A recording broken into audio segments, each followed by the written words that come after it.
Carl Ostenson here, and welcome to part 3 of the Personal Pension Toolkit.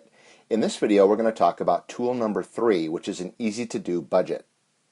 Why do you want to do a budget? Well, it's pretty hard to know how much income you need and how to set up your personal pension properly if you don't know what your expenses are. And when you retire and stop getting a paycheck, your retirement income plan needs to meet your expenses. Let's try and keep this really simple. It doesn't need to be overwhelming and take hours and hours to do.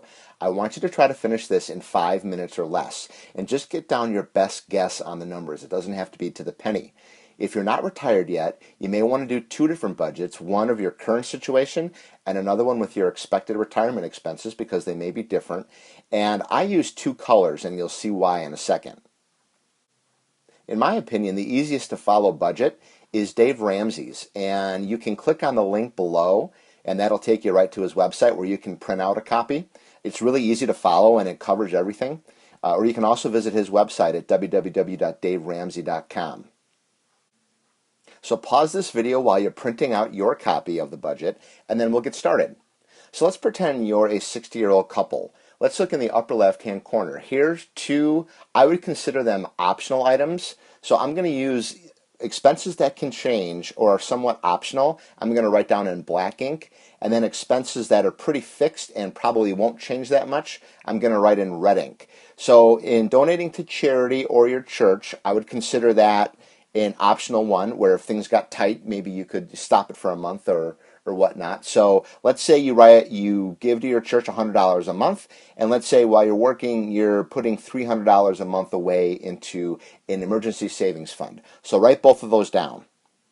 Then we get down to your housing. Let's say you still have a mortgage. Now I write that in black because maybe your mortgage will get paid off by the time you retire in 5 or 10 years. So let's say your mortgage is $2,000 a month. Maybe you have a second house. If you do, you'll want to write that in as well. But let's get down to real estate taxes. Those are going to stay the same whether you're working or retired. So let's say your real estate taxes are $7,200 a year, $600 a month. I'll write that in red because it's pretty fixed.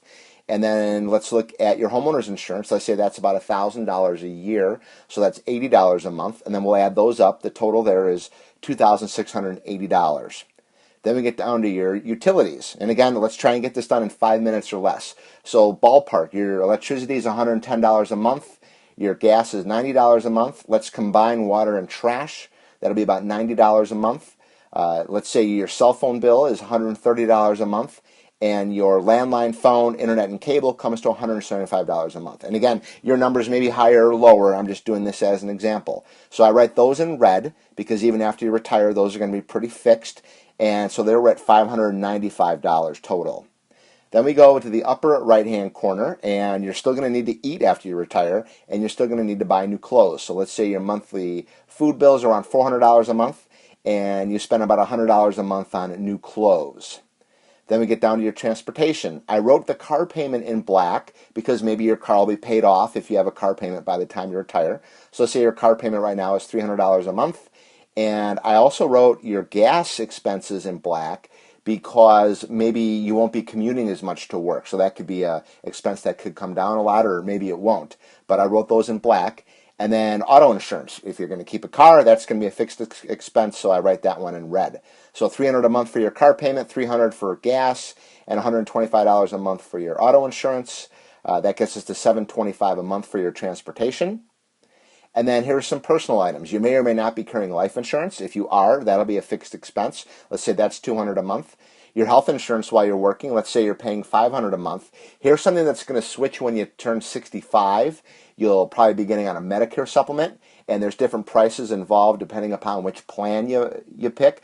But just to use a ballpark number, depending upon where you live, maybe it's $150 a month for your Medicare supplement, and then $30 a month for your prescription plan. Again, those are ballpark numbers, but you could use that about $180 each when you retire for your Medicare supplement.